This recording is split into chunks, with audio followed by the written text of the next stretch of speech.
Good evening. It's Thursday, July 11, 2019 here in Cebu City. I'm Sherry Ann Lim, and here's all you need to know in NewsBits tonight.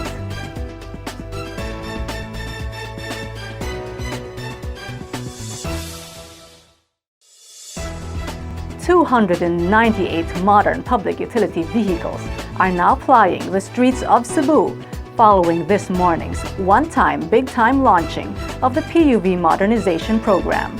Here's Kenneth Torres for the details. A total of 298 modern PUVs were allowed to ply in the streets of Cebu with a one-time big-time launching this morning of the Land Transportation, Franchising and Regulatory Board's PUV modernization program in Cebu City. Aside from the 298 units, 212 more are expected to be released as the government expects a total of 510 modern PUVs plying Cebu streets by June 2020. The modernized PUVs have global positioning systems or GPS tracking, closed-circuit television camera or CCTV, automatic fare collection system, and speed limiter. LTFRB Central Visayas Director Eduardo Montealto Jr. said the modernization program aims to give comfort to the drivers, operators, and passengers. Montealto said the current 11,000 jeepneys in the Central Visayas, about 8,000 of which are in Cebu, will not be phased out. The old units, he said, will undergo modernization. During the launching Thursday, the LTFRB showcased modernized units of taxis, hybrid buses, and solar-powered jeepneys. Office of the Presidential Assistant for the Visayas, Michael Dino said, this is the first step in the implementation of the integrated intermodal transport system in Cebu. Kenneth Torres, NewsBits Tonight. Putting an end to child abuse and rape and creating an all-female SWAT team are among the programs that the new Cebu City Police Director plans to implement after she assumed office today. Here's Chari Coronel for the details. Former Cebu City Police Office Director Roina Garma could not hold back her tears as she delivered her farewell speech before the whole city police force earlier today.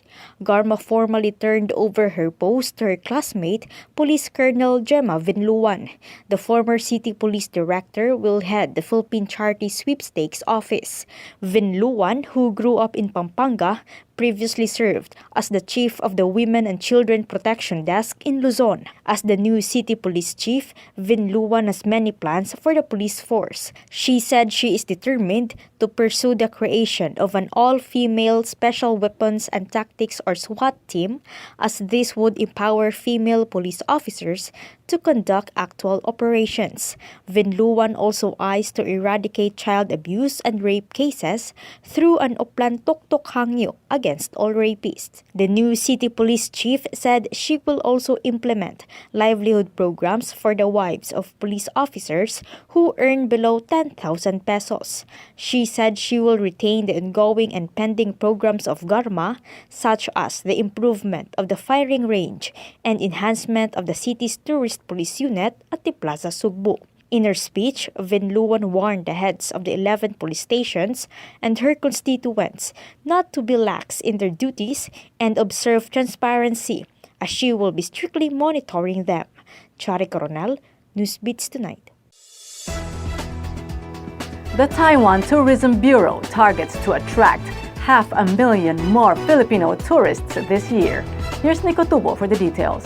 After it extended its visa-free entry status to Filipinos, the Taiwan Tourism Bureau targets to attract 500,000 more this year. Taiwan Tourism Bureau Kuala Lumpur Office Director Abby Chu said Filipinos are their second highest tourism markets in Southeast Asia after Malaysia. Chu said 290,874 Filipinos visited Taiwan in 2017. Last year, the tourist arrivals from the Philippines rose to 419,105, marking a 40% increase.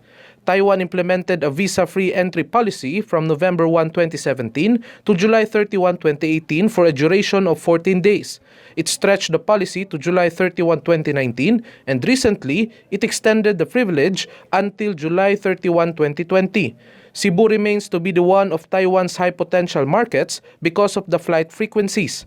Airline companies like AirAsia, Cebu Pacific, Philippine Airlines, Eva Air, and Tiger Air make Taiwan accessible to Cebuanos. Nico Tubo, NewsBits Tonight.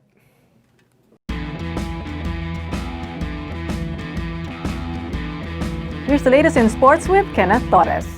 Phoenix Fuel Masters will take a showdown with the NLEX Road Warriors in the 2019 Philippine Basketball Association Commissioner's Cup tomorrow, 4:30 in the afternoon at Cuneta Astrodome. The Fuel Masters were defeated by San Miguel Beermen last Wednesday, urging them to recover a win game tomorrow.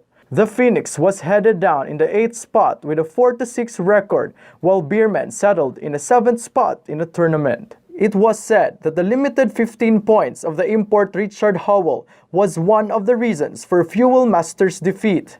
Meanwhile, the main game of the Northport Batang Pier against Meralco Bolts will start at 7 in the evening tomorrow. The Batang Pier is now on the 2nd spot with an 8-2 record, while Bolts take the 10th spot with a 3-6 record. Kenneth Torres, NewsBits Tonight. To get the latest, visit www.sunstar.com.ph. Follow us on our YouTube channel and official social media accounts on Twitter and Facebook. I'm Cherry Ann Lim. Good evening.